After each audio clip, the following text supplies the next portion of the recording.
দুনিয়াকে দিয়ে গেলেন কোটি টাকা, দুনিয়া আপনাকে দিল 900 টাকা।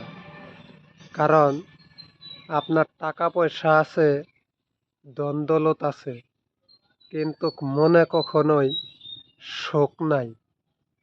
আপনি যখন দুনিয়াতে দেখেন টাকার মালিক, তাদের মনে তো কখনোই সুখ হইতে পারে না। আর একজন গরিব মানুষ 600 টাকা দিন মজুরি করে, সে দেখেন আনন্দ সাথ ঘুমিয়ে পড়ে, ঘুমিয়ে তো মনে অনেক শান্তি পায়। কারণ সে একটা কথাই ভাবে, আমি যেখিনি কামাই করব সেখিনি খাবো, আমার কোনো লোভ লালস নাই। তারা এই কথাটাই ভেবে দুনিয়াতে কারো টাকা মেরে খায় না। তারা তো কারোর কোটি টাকার দিকে নজর দেয় না।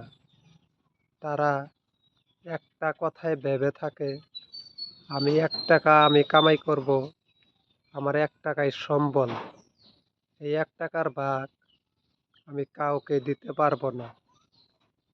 তারা তো আল্লাহর কথা মাইনে চলে।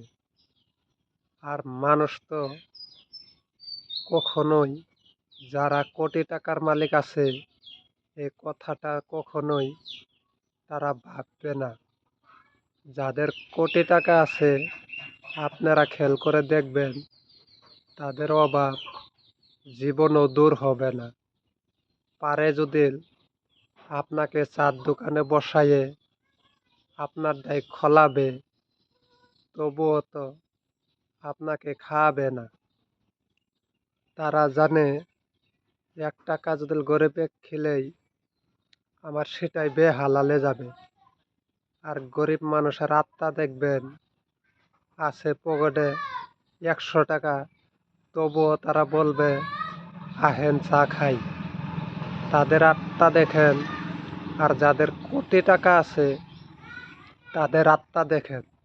দুনিয়াতে এই দুইটা আত্মারে পার্থক্য আছে। তারা ধনী মানুষেরা গরিবের আর্তনাদ বোঝে না। আর গরিব হয়েও ধনী কিভাবে কষ্টই আছে, গরিব মানুষ আর্তনাদ দেখেই বুঝতে পারে। কারণ গরিব মানুষ তো সঠিকভাবেই দুনিয়াতে বসবাস করে, কখনোই বেইমানি করে না।